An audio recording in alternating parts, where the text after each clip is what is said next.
Tonight on Inventing the Future, we're taking a close look at the collision between open society and surveillance. With guests Bruce Schneirer and Julian Sanchez, stay tuned for what's next after What's Next.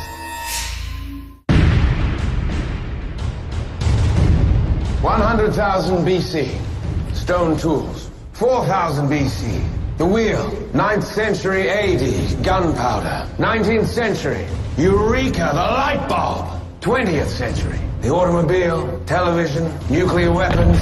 We choose to go to the moon in this decade and do the other thing. Not because they are easy, but because they are hard. The future doesn't belong to the faint-hearted. It belongs to the brave. Everything around you that you call life was made up by people that were no smarter than you. And you can change it. You can influence it. You can build your own things that other people can use. People want their technology to have a sense of humanity. They want it to understand me, you specifically. We have 3 billion new minds coming online to work with us to solve the grand challenges. The rate at which the technology is getting faster is itself getting faster, to a point that we have the potential to create a world of abundance.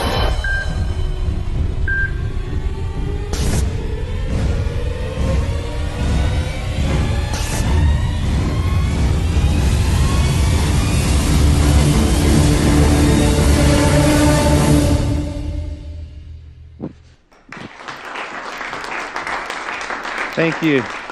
Thank you. Well, I'm happy to be back here tonight with Inventing the Future. You know, tonight's show is a little bit different than our usual show. Usually I come out and I talk about technologies that get me really excited, things that are coming in the future that I think hold great promise. Tonight it's going to be a rather different perspective, because it turns out that the digital technologies that so delight us and brought us so much abundance in terms of information and new ways to communicate, new ways to share ideas, well, those technologies also have a dark side to them. And we're going to take a look at that tonight. It turns out that these technologies that are in use around us right now, for instance, you're probably familiar with the idea of a hacker who might be going after your password to your social network account, or maybe your credit card information or something like that. But it turns out that they have a convention in Las Vegas, yes, just like any organization, the Black Hat Conference. And in 2011, just a couple years ago, one of these hackers presented a paper where he proved that he can actually wirelessly hack into an insulin pump or a heart meter and actually hack it from a distance. In a way, he could send a jolt to that person and commit the perfect crime by killing him in a way that would be totally undetectable. That's a scary thought, and some of the manufacturers are already working on cloaking technologies to prevent that from happening. Just last week, the National Intelligence Estimate was published, and this is a document that details how China has a massive sustained campaign underway right now to hack into multinational corporations. And as it turns out, more than 50 corporations are under almost constant assault in this way. More than 50 corporations per week are hacked into at an average of almost 2 times a week. Their internet defenses are successfully penetrated. So this is a real present threat that's happening. And it's not just the overseas threats that are happening. This technology is starting to pervade our life. It's becoming actually scarily commonplace. There are already companies, retailers, that are experimenting with cameras that'll track you as you walk into the store, and they'll compare your face to face images that have been tagged on Facebook, this facial recognition technology that's so prevalent, not just on Facebook, but also Apple and Google and other companies have promoted. And that's not all. Some companies are starting to use this in a way that I feel is almost unfair, where in a job interview situation, a corporation may demand that you relinquish your Facebook credentials or your Twitter account so that they can get a better understanding of your habits and how you communicate and who you're connected to. And that's a little bit Orwellian, I think. And perhaps most creepy of all, just this last week, Raytheon, a major defense contractor, announced a new program called Riot. It's the Rapid Information Overlay technology. What this allows them to do is assess in massive scale people's behavior in social networks so that they can predict future behavior. And this starts to take on a kind of creepy sci-fi theme. Now, some people feel that privacy's over. Just a decade ago, the CEO of Sun Microsystems, Scott McNealy, said this. He said, "You have zero privacy anyway, so folks, get over it." That's the world that he envisioned. We want to hear from you. We'd like to know what you think about this issue. And you can certainly use the hashtag ITF to let us know. I noticed that some people before the show have already started to send in questions on Facebook. And on live stream, you can chat in and offer your questions and comments as well. After tonight's show, we're going to stick around a little while for some live Q&A with the audience about this. But first, what I want to do is introduce our experts. We have two fantastic guests for you tonight. And first, let's bring on stage one of the most renowned security experts in the world, Bruce Schneirer. Bruce, welcome to the show. Thanks for joining us. So, you are well known as a kind of a pundit about security and the issues that we're going to talk about tonight. And your services are also in high demand with organizations all over the world. What people might not know is that you have a fantastic newsletter they can sign up for. It's where I learn about these issues, and I've been following it for quite a while. And Bruce also recently published this book, Liars and Outliers. Tell me a little bit about this book. Is this on this topic, or? Well, it is in sort of a meta way. What I'm looking at is the notion of why security exists, and I'm looking at trust. And really, if you think about society, we need trust to make it work. I mean, you got this audience here, and I'm looking at them, and not one of them has jumped up and attacked the person sitting next to them. Right? You laugh, but if that was an audience full of chimpanzees, we couldn't get away with it. Right? Humans are the only species that can sit there quietly. And society works because of this. And there's a whole bunch of reasons, right? One of them might want to mug the other person or, steal my iPad back in the dressing room. But they don't for a whole bunch of reasons. There's a lot of security there. And we have sort of a social construct that keeps us all looking out for each other. It's social, legal. There's a lot of things going on there. So the nature of society requires some measure of trust to function. But in some respect, this might be getting undermined. For instance, this topic of hackers, it keeps coming up. People are very familiar with it. But from what I've read, you think it's kind of an overblown idea. Sometimes it's overhyped. Well, we do tend to overhype the criminal threats. And it's really what makes headlines, what sells newspapers. We like to hype the attacks from China, cyber terrorism, cyber war. Basic cyber crime, stealing money, I think, is underreported. Okay, a lot more happens. Some people said that accounts for almost 2/3 of all crime is now internet crime. I don't know if that number is accurate, but I've heard that. Yeah, it's really hard to count. It's hard to measure. That's but right. There's certainly a lot of it. So we can't dismiss it. It's a real thing. But tonight we're going to cover a number of threats. I thought we'd start though with a funny idea here. So a hacker in Montana hacked into a local TV station, and he got into the emergency alert system there. And he sent out the message that the zombies are attacking right now. So sometimes it's malicious hacking, sometimes it's just for fun. It's like a prank, and we've seen many examples of that. One thing you might not know is the prevalence of this, how often this is happening. So for the audience, you might wonder what these four things have in question here in the picture, on the screen. The New York Times, Twitter, the Bush family, and the U.S. Federal Reserve. Well, the answer is that last week, these guys were all subject to massive hacking intrusions. And so it's a wide range of targets. And this is going on so frequently. We hear about it so frequently, we kind of get numb to it. And it's interesting. It's a different people in each case. We believe New York Times was Chinese. The Bush family was, I think, politically motivated. Federal Reserve was the anonymous group, so was some kind of political statement. Twitter, I don't know. Let's pretend it was a criminal. Right? You've got an array of different threats here. So the paranoia is justified a little bit when we hear about the hackers, but let's turn to another subject, which is these Chinese intrusions, because we heard so much, coming out of Davos, we heard so many companies grumble, complain, and in some ways they were a little bit ashamed to admit that they have this problem, kind of a growing problem, that they're being hacked constantly.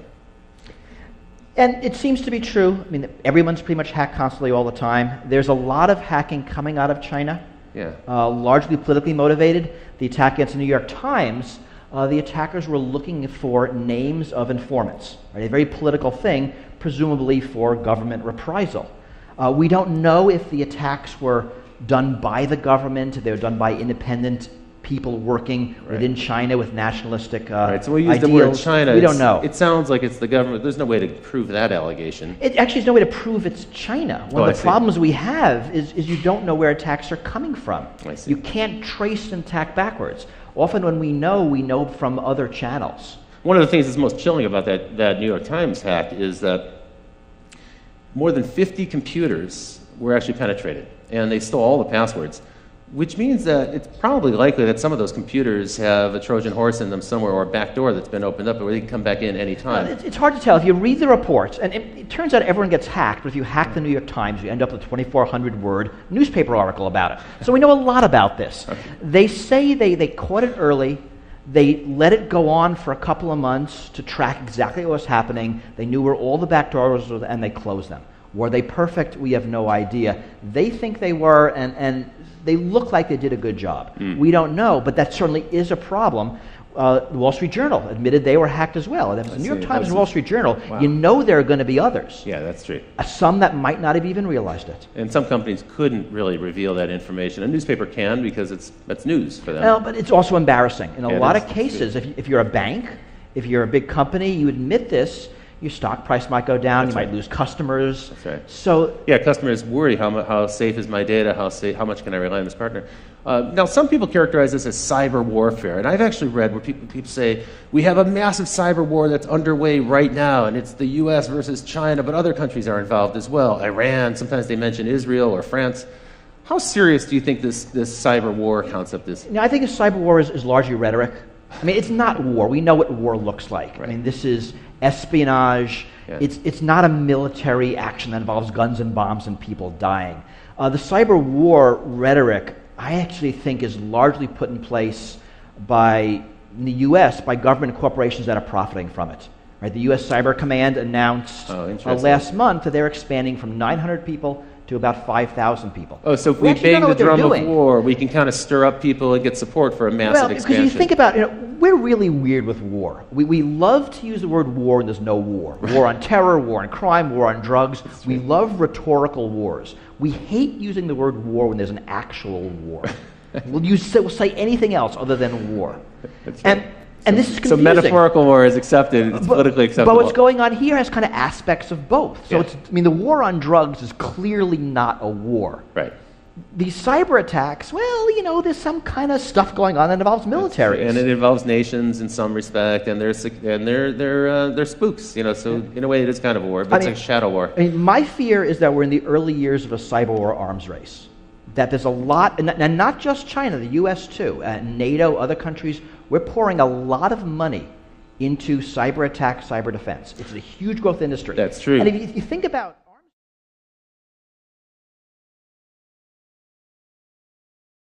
and the drumbeat gets louder every single day. You coined the term wholesale surveillance to describe the way governments are kind of hoovering up data, and in the U.S.'s case, it's frankly because of the massive expansion of Homeland Security after 9/11. Let's take a look at wholesale surveillance by the numbers. So the first number I'm going to show you is 300. This is the number of times a citizen of the United Kingdom is videotaped on average every single day as they pass through the UK. There are about 5 million CCTV cameras in the UK. It's the most heavily surveyed country in the world. 1/3. This number represents the percentage of U.S. Air Force craft that are autonomous drones. Most people are unaware that we have 7,500 drone aircraft in the U.S. Air Force right now, and that number is increasing rapidly. And by the way, the Air Force isn't the only government branch that has drone aircraft. We'll get into drones a bit more. But the number that struck me was 40. 40 is the number of attacks every single day by drones in Afghanistan. I was unaware of this until I started to put together the research for this show. So last year, on average, every day there were 40 drone attacks in Afghanistan. 76, this is the number of nations that are rapidly scrambling to get their own drone Air Force fleet. So soon the United States won't be the only country that has drone aircraft, and they're seeking to either develop the technology themselves or acquire it on the market. Now this big number, 878,000, that's a number of hours of audio that have been recorded in 2012 by the FBI in surveillance here in the United States. And this number is staggering 29 million electronic files that were gathered by the FBI last year in surveillance in the United States. So this is, in some respect, these numbers reflect the massive expansion of electronic surveillance that's happening right now. And to help us talk about this, let me introduce our next guest, who comes to us from Washington, D.C. Folks, it's Julian Sanchez from the Cato Institute. Hi, welcome to the show. Thanks for joining us. So Julian, you actually have been covering these topics on the web as part of your responsibility at the Cato Institute, but also as a journalist for some time. You're an expert in the subject of privacy and law and this electronic surveillance. As far as anyone can be. Okay, well, that's a rapidly evolving topic. One of the things we talked about earlier today, and we're getting ready, was the expansion really began after 9/11. We had kind of a state of emergency. And my observation is it's a permanent state of emergency. It doesn't seem like there's any end in sight. Well, that's right. It's not a conventional war where you beat the enemy and then they're gone. It's a war, in a sense, on a concept terror. And as long as there are angry young men somewhere who hate the United States, there'll be a justification for that threat. That's right. As long as we keep lobbing in Predator drones with Tomahawk missiles, we'll probably create a whole new generation of terrorists who wish to... We don't seem to be running out. Yeah, that's right. Now, tell me a little bit about Homeland Security, which really it's a relatively new thing, but that's been the locus of this big government expansion. And what they really did was they combined a whole bunch of different government departments together under one mandate. Tell me a little bit about the growth of that and then some of the other organizations. Well, that's one part of it. The DHS gets a lot of attention. They're perhaps the most visible in the form of TSA, the people who are groping you as you get on a plane. It's really, though, I think, not the biggest expansion of the surveillance state since 9/11. The problem is that a lot of this stuff happens below the surface. It's hard to get numbers, frankly, about a lot of the activity that's going on. Ron Wyden, senator from Oregon, has been trying to get data from the National Security Agency about how many Americans they've got in their database, and they essentially refuse to provide even an estimate. They say they can't even provide a ballpark guess as to how many Americans are sitting in their database, and that's a database that is enormous because they're actually required them to build a multi-yottabyte data center in Utah to store the products of the 1.7 billion communications they're intercepting every day. A yottabyte, by the way, is about a quadrillion gigabytes. They don't actually have a higher unit than that. That's crazy. So one thing that's happening, we talked about this earlier, is that the price of storage has dropped so much that we can now do something that's totally unprecedented, which is store everything. Right. So in the past, if you were going to do surveillance or wiretapping, you had to be kind of selective about it because there wasn't a way to record it easily. But now they can, and they can also do analysis later, after the fact, to find out if there was any evidence of a crime or even a pattern that might suggest illegal behavior. Well, but this fundamentally changes how surveillance works. Right? We used to, how we see it on television, follow that car, right? That's surveillance. That's right. But now it's follow every car. And actually, it's follow every car all the time, and we can follow that car 6 months ago because we've saved the data. Right. So surveillance changes. And it's, in a lot of ways, it's not because of malice. Computers produce data. Right. I mean, whenever you use your credit card, your cell phone, your computer, data about what you're doing and where is produced. That's right. And as data storage drops to free, as data processing drops to free, it's easy to save it. Why not save it then? And so you have companies saving it, like a Facebook, a Google. They're saving it. Governments are saving it. They're trading data. Right. Google provides data to governments when asked under certain rules. Sometimes under subpoena, sometimes not. Sometimes not, and often we don't know. I mean, last month, a bunch of human rights individuals asked politely Microsoft to tell them who they're letting spy on Skype video calls. Right, so we're asking nicely. Did they get an answer? We did not yet. This is one of the concerns. There's a growing world of surveillance. We know that a lot of it's happening. We know a lot of money's being spent. We don't know where, and we don't know what they're recording. And we often have no choice. I mean, I like to think, I don't like to think this, but it's sort of true that Google knows more about my interests than my wife does. Yeah. That's a little freaky. And they're able to predict better what you might do next because of the pattern. They can match your pattern against another cohort. And I've kind of never even met Google, let alone gone out of it. Here's a question from Twitter. And the question is, Minority Report, how long until we can predict when people will commit crimes? So how soon do you see that coming in the future? Well, I mean, what are we asking? How long before we can predict? Probably never. I mean, I don't think those are things we can predict. How long before we're going to start using the ability that we think we can predict? Well, we're doing it today. That's true. That's what the Raytheon Riot program That's what the no-fly list is. That's true. We predict that you are so dangerous that you're not allowed to fly for any reason, yet so innocent we can't arrest you. It's kind of a weird mixed bag of people. So those things are coming, and I think they're going to become more and more. I think as technology gets more dangerous, as the things a bad guy can do increase, I mean, think about bioprinters, Right. Think about homemade, I mean, all the things we're scared of, homemade nuclear weapons. Some of the topics we've covered on the show. As those things get scarier, the desire to stop someone before the fact. I mean, the only normal crime prevention is after the fact. Right? I'm going to let you murder somebody, the crime's gonna happen, and I'm just going to arrest you after the fact. Right. That only works if I can live with the murder rate. Right. But that's not going to work if you're able to print a pathogen that drops a species. So there will be an incredible push for this before the fact. Preemptive strike. Right. Which is the minority report type of future. It's going to be lousy. It's not going to work. But people are going to want it. Arguably, that's what's going on in Yemen today, right? So we now, last week... Signature strikes. Exactly. NBC released this, this purloined document from the attorneys that basically gives Obama a permission slip to go ahead and assassinate American citizens off U.S. soil using a robot in the sky. Okay, so that occurred. What are they actually aiming for? They're not going for people who are in the process of conducting some sort of terrorist incident or building a bomb or something. They're targeting people who are at home. They're targeting people who are at a celebration, a wedding party or something. People who aren't actually doing anything necessarily criminal. It's the intent, the possibility, as you say, they're targeting them based on behavior and some measure of prediction. Well, so they're a moderately higher bar for American citizens. This is the strict standard, right? Is they have to be an imminent threat, and capture is infeasible, except imminent, it turns out, doesn't really mean imminent, because there doesn't have to be any kind of particular plot that they know is ongoing. So imminent means something other than imminent. And capture being infeasible means, I think basically it would be easier to kill them. Right, inconvenient, I think, rather than feasible. Now, if you had the bad taste to be born somewhere other than the United States, you don't even get that level of protection. Again, most of the drone strikes that are happening now are so-called signature strikes, meaning it's not there's a particular person who's targeted, but 5 20-year-old Arab males are congregated somewhere, and well, that's either a terrorist plot or a wedding, but better be safe than sorry. Take them out. Tell me a little bit about total information awareness, this program that Admiral Poindexter proposed more than a decade ago, but I thought it went away, but it seems maybe it's coming back.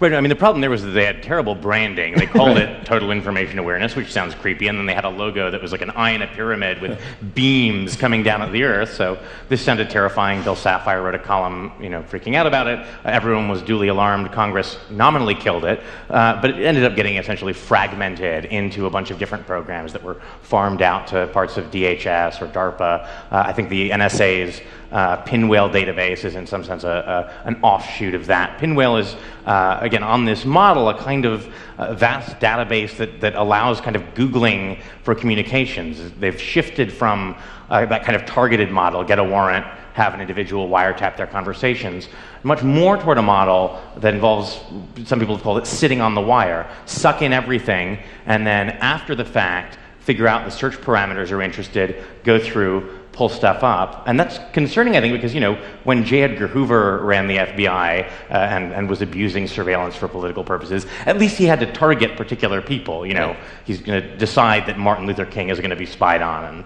then they're going to try and drive him to suicide. Now, this stuff is sitting in a database for 30 years.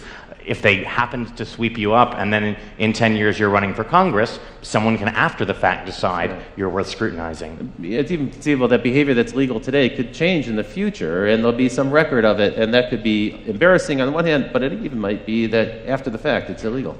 Or even not. I mean, we all do things that are embarrassing because we're human. Yeah. If everything is swept up, then the likelihood of it being uncovered by somebody, and if you can greater. Selectively edit it, I mean, we see this now in political campaigns. That's true. Now we're living in a world where pretty much every candidate is followed 24/7 by the opposing party with a camera, because they're gonna say something that's embarrassing. Sooner or later, and you got 10 seconds, and it's a beautiful, embarrassing quote, and you run with it. They run like crazy. We know one of the things the intelligence agencies like to do with the fruits of surveillance information is use it to coerce people into becoming informants. The FBI now has 15,000 informants, like 10 times more than Hoover ever had at the peak of COINTELPRO, the kind of vast spying and infiltration network, looking at civil rights and anti-war groups. And one way to do that is to say, hey, we found out that you're having an affair. Why don't you spy on your mosque for us? There was a case here in Chicago, and a guy named Ibrahim Mashal, I think. They said, look, we know that you had communications with a cleric in the Middle East. They were innocuous, but that's enough of a pretext to get someone put on the no-fly list. If your business requires you to travel, that's a huge obstacle. And they said, well, we can get you off the no-fly list if you're willing to cooperate, if you're willing to tell us what people are saying at your mosque. And he's actually currently now suing the Justice Department over this. So the information is gathered up in this kind of broad sweep, sometimes without a warrant. And in any case, warrants are targeted at an individual. Here we're taking information wholesale, as you put it, hoovering it up, and then it's analyzed later. And then if something embarrassing, awkward emerges, now they've got leverage on somebody. It might not even be illegal activity, as you point out, but it's leverage to coerce them into cooperating with the government and doing the government's bidding. And this is our government. Now, I'm assuming that this is happening all around the world, and probably in countries that don't have the same due process and constitutional rights and privileges that we have in this country. And I mean, it's certainly true, and we know that U.S. technology is being exported to totalitarian regimes for varied purposes. Government of Syria, government of Egypt, government of Iran. We know those technologies are being used to identify people who are blogging, who are tweeting, anti-government. That's right. After the Arab Spring, it's almost a certain bet that every authoritarian government now has a system in place to track those people who are outspoken, bloggers, tweeters, and so forth. Now, Bruce, I put this picture in for you. So why don't we go to this picture full, Ken, if we can show this to the audience. It says, premises protected by a false sense of security. You coined the term security theater. And tell me a little bit about that, because this is how most Americans experience the federal government most frequently now. Is as we go through an airport, we get an encounter with a federal official, right? I mean, it's actually amazing that for most of us, the way we interact with national security is the TSA at airports. Yeah. So security theater is security that looks good but doesn't do anything. So a great example is, I don't know if people remember, right after 9/11, if you were flying, you saw National Guard troops at airports. They were just after security checkpoints. They were on a rubber mat. They had uniforms, carrying a big gun. They were like 20. I mean, they were kids. Those guns had no bullets. Because, I mean, right, they were kids. They wouldn't want to, this would be dangerous. That's right, security theater. It looks good. It might make you feel better, but it's not gonna do anything. Has the TSA program been effective? I mean, are there that many people trying to smuggle weapons on airplanes? Are they going to repeat the same attacks of 9/11? You know, so it seems not. I mean, I always think of the game this way, right? It's sort of us versus the terrorists. So we screen for guns and bombs. And the terrorists use box cutters. We take away box cutters. They put a bomb in their shoes. We screen shoes. They use liquids. We limit liquids. They put a bomb in their underwear. We have full body scanners. They're going to do something else, right? This is actually a dumb game. It is a dumb game. Right? It's like shutting the gate after the horse is gone. I mean, so the smart game is you pick your attack, I pick my defense, and we see who wins. The dumb game is I pick my defense, you look at my defense, you pick your attack to bypass the defense, and right? So it seems that the TSA has largely been irrelevant, and they will talk about their success stories, and it's how many knives they take away, and they found somebody wearing a fake army uniform, and they confiscated a snake. I mean, this stuff is actually on their website, and they're proud of it. They used to show some of the confiscated weapons in the early days, but I think that's tapered off now because most people have learned don't bring a weapon. Or people do forget. I mean, people do bring guns on airplanes because they forget. It is kind of weird. You'd think everyone would know by now. But also, people buy souvenirs, and there's like a knife in the wooden statue, and they didn't realize it. That's true. Snow globes are now legal again. I mean, you couldn't bring snow globes on airplanes. We're not actually sure why, but now they're okay. So all you snow globe collectors can. I mean, and the sort of elephant not in the room here, right, is that there's just a limited number of terrorists. This is like a line of work where if you're really competent, you blow yourself up. It's a sort of an anti-Darwinian effect. And so what we find is that no one wants to admit this because there's hundreds of billions of dollars in grants from Homeland Security and then contracts for intelligence contractors and defense contractors. But it increasingly looks like the FBI is being forced to manufacture terrorists so it can give us a sense of success. And I think there's been about 150 sting operations by the FBI that have resulted in convictions since in the decade after 9/11, and at least a third of those cases, and maybe more, these are cases where the weaponry, the funding, and the actual plan all were provided by the FBI informant. These are mostly, again, the world is full of young, angry people who spout off on the internet and are easily led enough or mentally disturbed enough that if you give them a plan and a bomb, they'll make the motions of following through. It's not clear that these are people who are otherwise dangerous. So in a way, we're manufacturing our own terrorists just to give ourselves the illusion that this is an effective program. That does seem to be true. I mean, where there are successes is intelligence in operations. We actually are looking at for the bad people. And when you look at something like airport security, it only makes sense to focus on the plots, right? A liquid, a shoe bomb. If plots are few and targets are few, right? If all we do by spending billions on shoe scanning is to force the terrorists to make a minor change in their tactic, right? We're wasting our money. Yeah, and we're wasting everybody's time. And that's fundamentally the problem. Right. And it's inefficient on a massive scale. Speaking of inefficiency, these scanners that we're looking at, the rapid scans, now I guess they're going to phase them out of the airports because they've been proven to be ineffective. After radiating us for a couple of years, now they're finding out that doesn't actually thwart any kind of criminal activity. And because some of these makers of these things fell through on contracts that were supposed to allow them to use a blob to show objects instead of actually showing you naked. But there's a bit of poetic justice. They're apparently being repurposed at the entrances to various federal agencies. So, right, they're actually not going away. That's important. And the full body scanners aren't going away. There are several technologies. Yeah. And the millimeter wave is staying, so holding your hands up and being scanned is not going away. Just a particular radiation technology, because the one company wasn't able to do some of their anonymization things on the visuals, what Julian said. And there was a case in Florida where some of those images did leak out, and that also undermined the claim that somehow this information would never get out in the web. And here we have the pictures right here, so you can see them. Well, now let's take us down to the local scale. And so, as it turns out, it isn't just our federal government that's out there combating terrorists or maybe other nations, we don't really know, in some shadowy cyber war. But actually, in a weird way, I think the DHS has kind of co-opted your local police force. They've turned them into deputies of this national effort to find terrorists.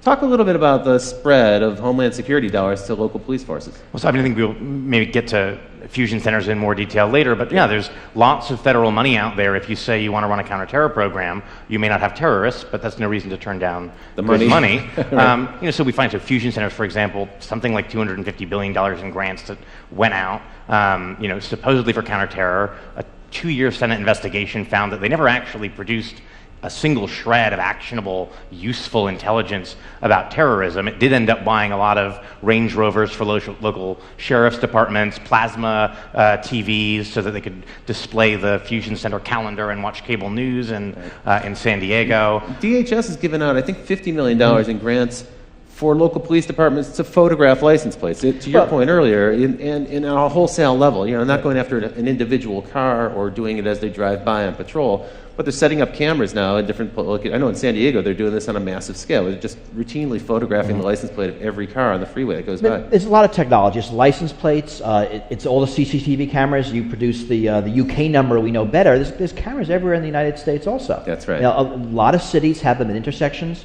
where they're automatically scooping up license plates. Again, that's being saved. The money's being used for other surveillance, for cell phone surveillance, for just collecting up lots of data. And we'll get into cell phones in a minute. But because it's data, it sloshes around. I mean, this is the fundamental problem. It doesn't matter who collects it. Once it's in the system, it goes into a fusion center, it goes into the NSA's computers, it goes into some marketing computer, and the data stays. And it's very hard to get rid of it. And now it's being used for all sorts of purposes.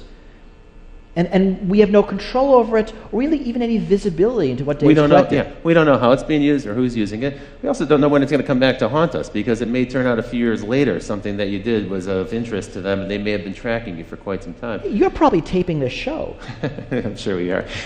So there are billions at stake, and it's a rapidly growing business. We know now that the surveillance business itself, just that segment of it, is now something like a $5 billion business outside of government to private corporations. I thought it might be nice to take a look at the snooper market, take a look at all the devices, some of the devices that are on sale. For instance, the Watchhound, which allows police forces to listen to cell phone conversations the same way you might if you were using, say, a radio band scanner. So you can actually tune in to the cell phone conversations. You probably didn't think that people could hear you when you're talking on your cell phone. In fact, that's widely available. These are widely in use. The Stingray. Stingray, this is an interesting device. It can be mounted in a police van, and driven around a neighborhood. And if they're trying to find a particular individual, even if that individual is not using his cell phone, what it does, the Stingray pretends to be a cell phone tower, and so it'll find that phone, connect with it, and then they can drive a few more blocks and eventually triangulate the location of that particular phone. So they can find you with your phone. In a weird way, your cell phone is like a little spy that's in your pocket, leaking out information about you. And then Cellbrite. This is one that troubles me the most. So for a routine traffic incident, moving vehicle violation, you can be pulled over by a policeman. And if you have your cell phone on your body, or if you're using it when they pull you over, then they have the right to take your cell phone, and they plug it into this thing, Cellbrite, in just about 2 minutes it can download everything that's on your phone. Now think about that. That technology is actually accessing my whole life in my cell phone. You're with the Cato Institute. At this point, I need to disclose that the Cato Institute is known as a libertarian organization, a libertarian think tank. What's your take on this device, this Cellbrite? I mean, are you outraged by this? This is a little bit of an intrusion. I think it's the question, of course, is whether this is actually something that happens routinely. We don't know what a court would say about a situation like this, but certainly the setup is there. The Supreme Court has held that it's not just felonies that a police officer can arrest you for. It's any crime, including not having your seatbelt buckled or a traffic violation. It's up to their discretion whether to perform an arrest. And then once they've decided to arrest you, there's a Fourth Amendment exemption for searches incident to arrest. It's certainly not beyond the realm of possibility that they could decide that that is covered within the scope of a search incident to arrest, and effectively use a pretextual stop to gather a full record of your electronic life. I've also heard that when you enter the U.S., sometimes Customs and Border Security will do the same with laptop computers, cell phones, and so forth. And usually, you're right, it's for an individual of interest to them. Not necessarily a suspect, but it might be someone we know of, documentary filmmakers and volunteers who work on organizations, even people affiliated with Aaron Swartz. Have been detained in this way and seen their electronics moved down. Well, and the privacy watchdog at DHS actually just issued a finding that suspicionless searches of laptops and other electronic devices basically should be allowed to continue. No reasonable suspicion of any kind is necessary. And they concluded bizarrely that there would be no civil liberties benefit to curtailing these searches at the border. And border search here is sort of a term of art. It's also their view that the sort of constitution-free zone extends for about 100 miles in from the border. And the Constitution-free zone, not a phrase I'd heard before. Remember that this is all temporary. I mean, so what's the outrage here? That my phone has my email, my contacts, my calendar, my life. Potentially my credit card information could be stored. But think about what's really happening. I have a smartphone. It's probably that Google has my email, my calendar, my contacts. Right? It's just in a convenient cell phone shaped package for me to carry around with me. You're right. If the police wanted it, they could just go get it. Go get it elsewhere. That's true. I mean, so data's moving around. One of the problems with these debates is we always focus on one thing. We focus on cameras, focus on cell phones, we focus on CCTV. Whereas the problem is everything put together. Right? It's not drones, it's drones with cameras. It's not drones with cameras. It's drones with cameras and face recognition, the ability to track between different drones and day-to-day, tie that back to databases so you can see in real time from a drone everybody's name and income level as they walk around town. This is a terrifying prospect. In a way, getting your data from the phone is super inefficient because, one, the person knows that you've done it, probably. They see you, plugging their phone into something, and you have to only get one person at a time's data. What a drag. Unfortunately, since a series of sort of misguided rulings from the late 70s, Fourth Amendment doctrine is that once your data is in third-party hands, once it's Google or Facebook holding on to it, in principle, that's now their business records. You've surrendered your Fourth Amendment privacy interest, and so a lot of that data that we naturally expect to be protected by the Fourth Amendment's requirement of a warrant issued by a judge isn't protected in that way and can be gained. People are totally unaware of that. That actually pertains to your Gmail account, for instance, which is stored on Google servers or any other but email. Pretty much everything these days. Cloud computing, we have our pictures somewhere, our emails somewhere. All of our data is very rarely on our devices That's now. really true. It's really Increasingly, elsewhere as we become because it mobile. makes a lot of sense. But now, as Julian said, It's a the vulnerability. rules no longer apply that Right. protect them. In a weird way, our protections, our First Amendment, Fourth Amendment protections haven't really caught up with the 21st Not century. even close. And the technology is evolving much faster than laws ever will.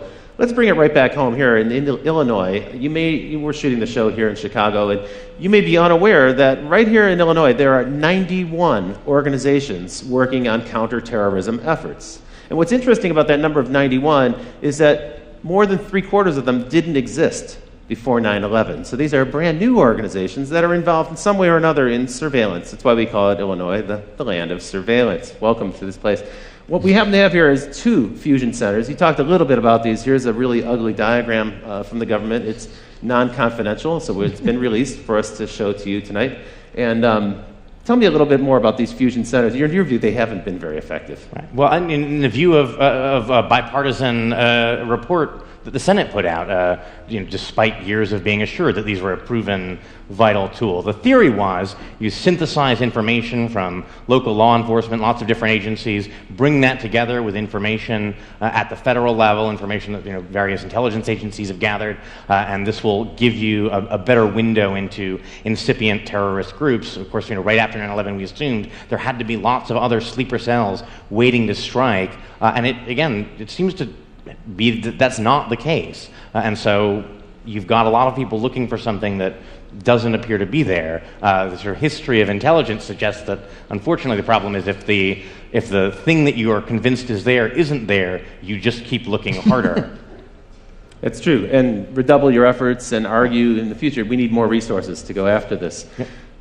One of the funny ironies that I think has emerged here is a statement that actually was made by Julian Assange, and we put on this picture here. We got this picture from the web, but it's actually worth zooming into. So if we can put this on screen for the folks at home, you have Julian Assange of WikiLeaks, and he's saying, "I give private information to the public for free, and I'm a villain."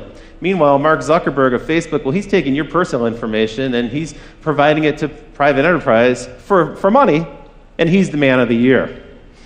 Your take on this is slightly different, I think. You're not going to go with this parody 100%. Well, it's funnier than it is true. I mean, right. Just sort of for reasons of greed, basically. Zuckerberg wants to keep your information, so the corporations have to keep coming back to him to target their ads. You give out all that information, they don't need you. But these companies, and it's not just Facebook, it's also Google, it's also Apple, they're subject to literally thousands of subpoenas and these really creepy national security letters. Yeah. Can you tell us a little bit about that? Because I think a lot of people are unaware of what an NSL actually is. So national security letters, they're a tool that existed in a much more limited form before 9/11, were in a series of stages expanded. They allow FBI agents, basically the head of any one of 52 FBI field offices, to authorize without judicial supervision or approval the seizure basically of non-content telecommunications records and financial records. And financial records now has been expanded to mean any record from anyone that uses money, essentially.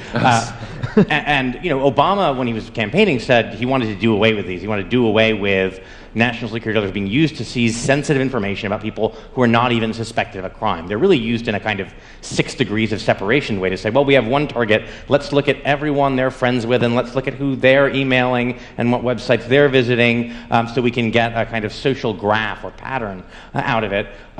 Actually, in 2010, the Obama administration broke Bush's record for the number issued. It was about 26,000, only pertaining to Americans. And the number of people affected, it was more than 14,000. Again, that's only Americans, and it doesn't include national security letters for basic information, like, who is associated with a certain IP address. This is only more detailed transactional logs. So there's no warrant, there's no judge involved, there's no secret court that you have to go to. You don't have to show any evidence. In fact, you can use these to troll for evidence and then go back to the court and say, well, now we've got the evidence we were looking for thanks to the NSL, and now please give us the warrant so we can go after these people. And there's a lot of belief that's happening. And to Google's credit, they will say quarterly how much of these they're getting. I mean, they'll tell us. They don't give us details. Twitter has also pushed back, right? And even some telcos have, but not our very big ones. They seem to have kind of been co-opted by the government. A lot of companies will not tell us at all. how many of them they get, whether they comply, how much they comply. It is all very secret.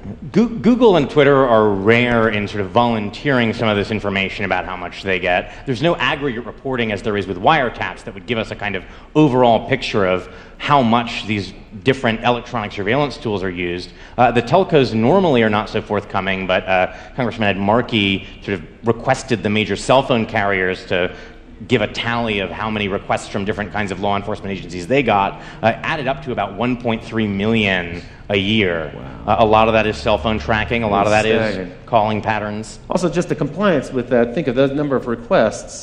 I'm certain that the person receiving those requests at that volume would just automate the process and not even pay attention. Well, Sprint has done that. They created a back-end called L-Site because they said, we're getting so many requests, we just couldn't deal with them manually anymore. It's like the information smorgasbord. Right. They allow them to just dial straight in. We've heard rumors about that, too, with some of the other social networking sites.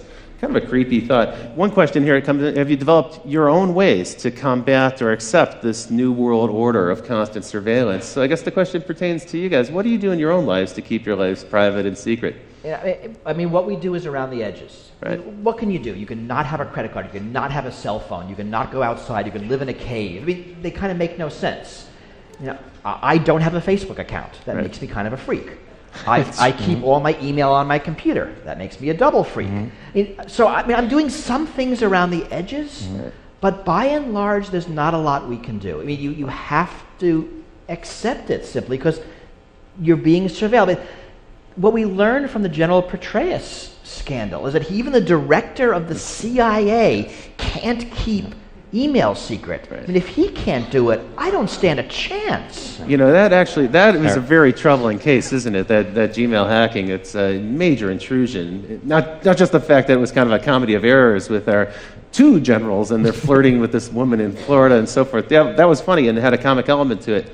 But in fact, this Gmail hacking by the FBI, with really no pretext, no evidence of criminality, and they trolled through until they found some evidence of something that they could hold him accountable for. It's bizarre on a couple levels. It nominally started as an investigation into cyber stalking, meaning she'd sent some harassing, Paula Broadwell had sent some harassing emails to a woman who was friends with Petraeus. This is not normally the kind of thing the FBI would really involve itself in at all.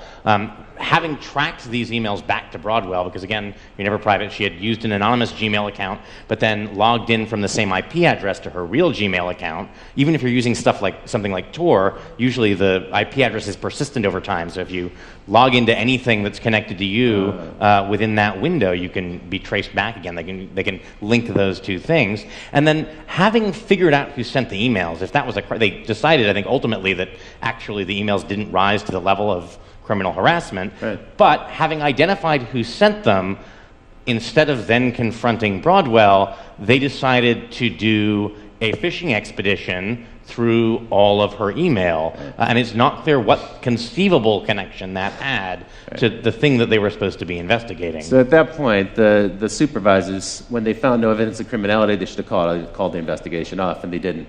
That seems like a real breach. We'll probably hear more about that story. I need to move on. I'm loving the conversation, but we have to get into what's next. So in this show, we like to talk about what's now and what's next, and then what comes next.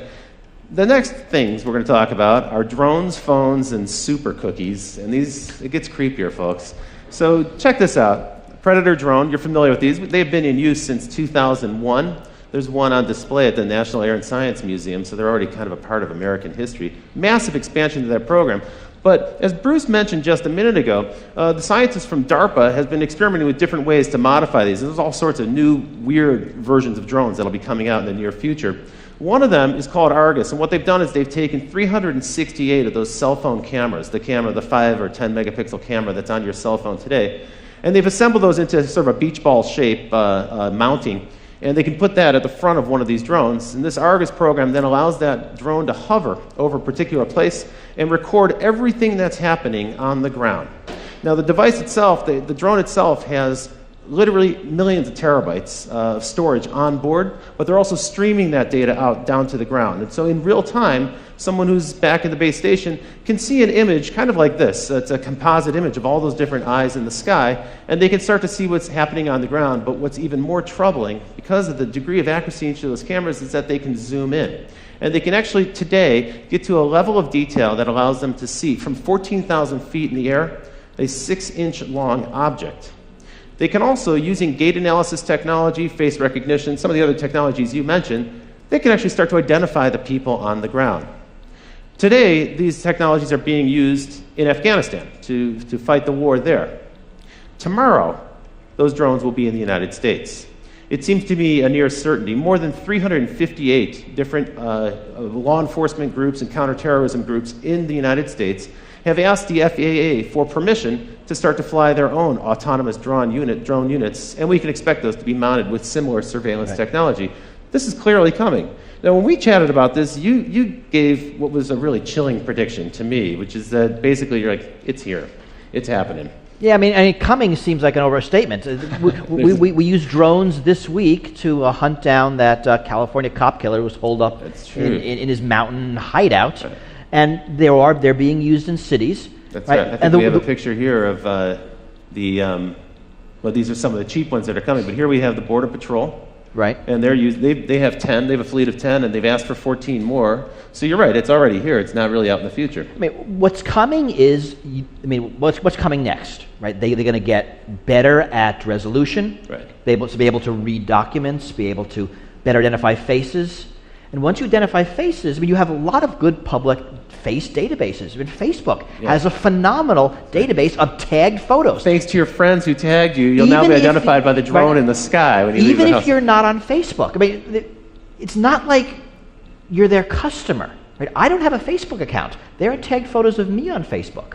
They have really a network of my friends there because they'll pull people's address books. So 5 years out, what do you expect to be the case? There'll be drones in every city. There will be. So my expectation is that there will be drones everywhere 24/7. I mean, it's not going to make sense for companies to fly their own drone fleets. There's going to be, Drones Over America Inc. And they'll have drones everywhere, and like Google Street View, it'll be drone sky view real time, and you just rent time on it. You get what you want. Like a backbone internet provider, you'll just lease capacity on the drone. Because that's surveillance for hire. But that's a smart way to do it. I mean, you have that now with satellites. So if you're a company that, I'm making this up, wants to sell lawn care products, you can get a map, you can overlay it with addresses, so you has crappy lawns, so you now can call them.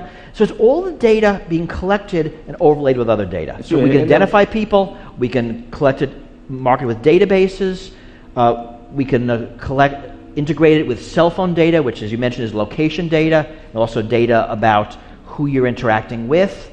And now, whether you're a government or a corporation, you can collect people who aren't your customers, for everybody, a lot of data about them, which allows you to market to them. That's true. And for commercial purposes, there's many good uses, right? Real estate, people want to understand where traffic patterns are going. Retailers want to see how much foot traffic and car traffic. There are weird uses, right? I mean, there's a lot being talked about now about personalized billboards, that a billboard will see you walk by. Now they can recognize your gender really quickly, and they can give you an ad that you might like better. Wow. But if they now know you by name, the same ad now follows you around town. That is... And then onto Facebook and onto Google, and it gets really weird. It sounds like science fiction. So for one of the things you're leading up to, you've already foreshadowed a little bit, is the combination of these eyes in the sky, and frankly, eyes everywhere. Every building will have cameras on it and so forth. All that information now is going to be networked. Previously, the CCTV cameras weren't networked, but now they're networked. And we can cross-reference that with your location data. So your phone in your pocket, as I said earlier, it's a spy. It's really like little brother is watching you. You're carrying little brother around with you. That's leading us into this wonderful new world of behavior tracking. This is the white-hot center of online advertising at this point. It's the hottest field for online marketing, where we can actually kind of predict patterns of behavior, predict who we can market to next, some of the things you were just alluding to.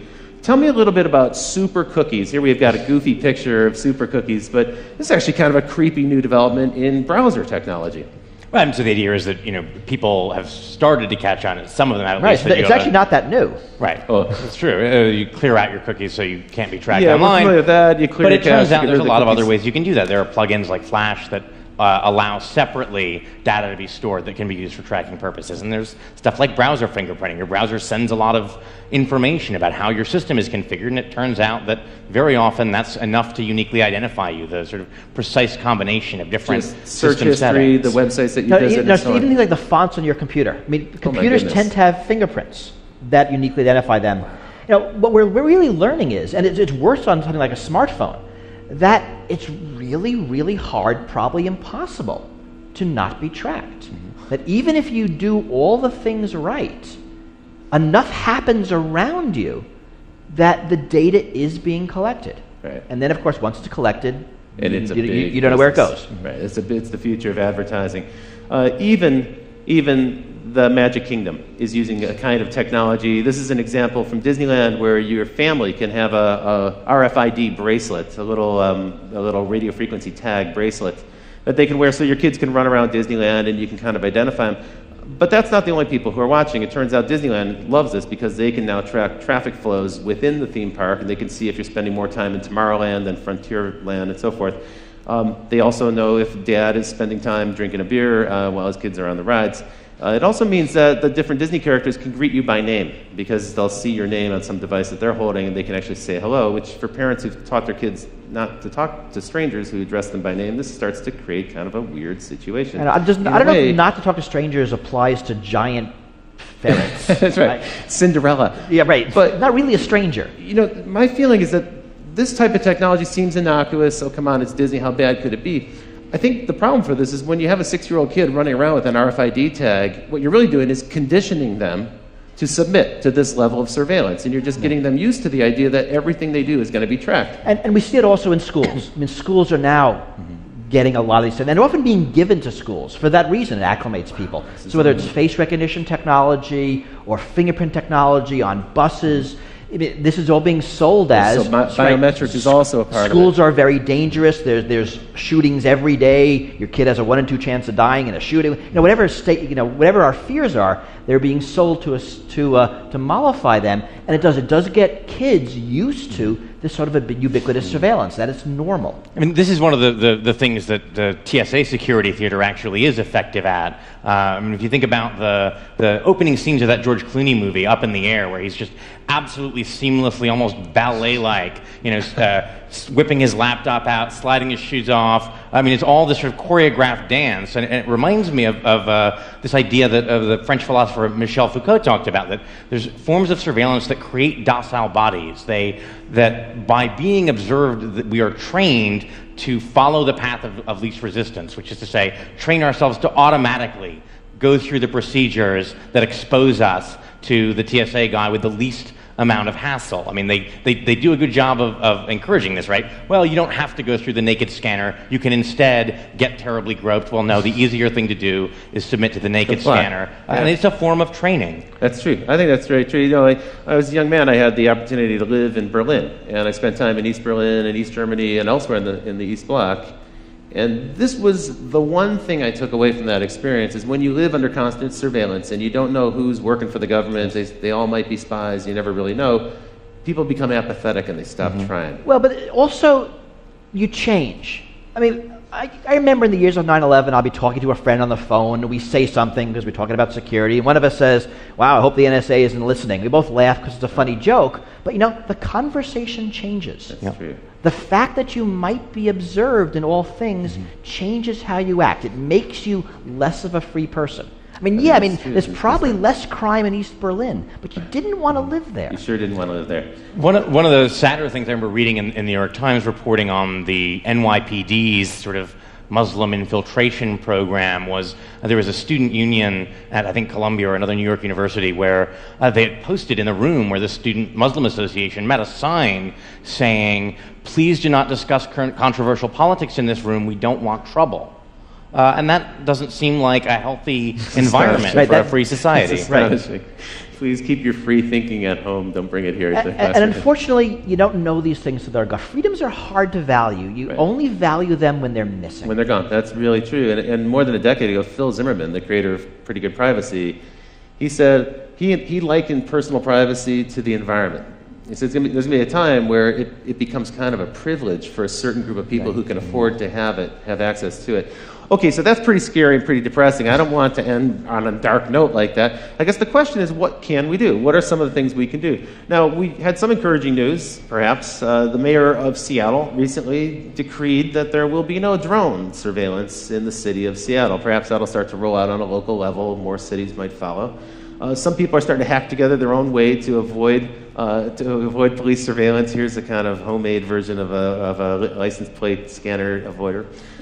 And when it comes to face recognition and face tagging, there's an artist in the UK who created a series of makeups that you can purchase. And if you put these makeups on, they look a little funny, but what you can see in the picture here is it makes it difficult for a computer to recognize your face as a face because it actually distorts the image for the computer. Who knows, maybe in the future you'll see some people walking around with that or some kind of tattoo. That artist is Adam Harvey.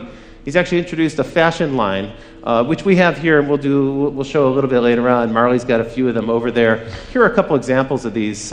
It's a little fanciful, maybe a little hypothetical at this point, but these are garments designed to help you protect yourself from surveillance cameras, from thermal scanners, and from surveillance cameras. And you can see they might even have a chance of bringing the burqa back into style here in the Western world. One thing actually that they sent out I thought was probably had some use to it, which is this bag. It's a little case for your cell phone, and when your cell phone is inside of it, it doesn't emit any signal. No signal can get in. Nobody can track it. Well, of course, nobody can call you either. That's so true. It's like, you could just turn off your cell phone and save $100.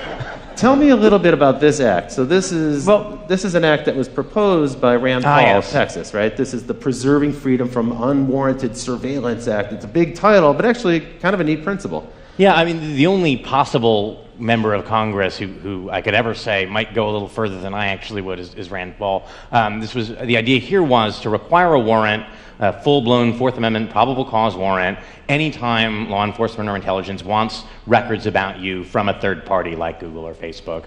Not just the contents of communications. Federal law sometimes allows those to be gotten without a search warrant, although courts are increasingly saying the Fourth Amendment requires it. He wanted to say all records, your IP logs, your basic subscriber information, everything would require a full-blown warrant.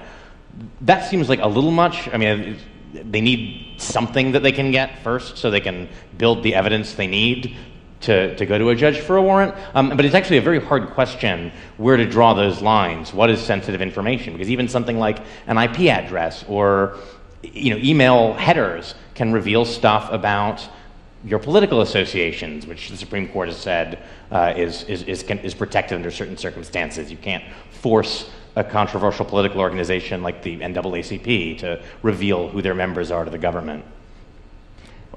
That's a pretty tall order. But unfortunately, right, this bill died in committee, right? I mean, the bill and all of the technologies you talked about, if you think about it, they're really around the edges. When you think about what we can do, the unfortunate answer is kind of not much. And these things are happening. There's a drone lobby. There's now a big surveillance technology lobby. I think what we can do is what we're doing here. We need to talk about the issues. We need to make people aware of them, and we need to agitate. I mean, this is going to require real social and political change.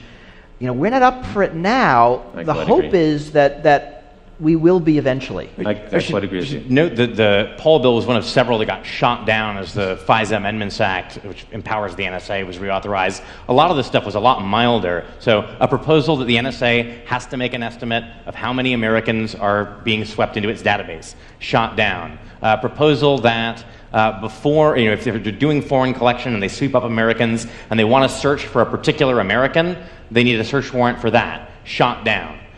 It's sort of troubling how little will there is. Who's doing the shooting down? Like, who are these senators? Everybody is. Everybody. It's not anybody in particular. Bipartisanism is alive in Washington. When it comes to stopping legislation. The problem is there isn't the political. I mean, if you think about who won, you're going to go against the police. You're going to go against national security. You're going to go against corporate lobby.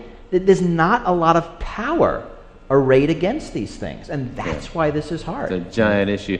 Well, it's time for me to start to bring the show to a wind down now. We will have an open Q&A afterwards. I hope you'll stick around for that. But now it's time for me to talk about what's next after what's next. And folks, it's simple. You face a difficult choice ahead.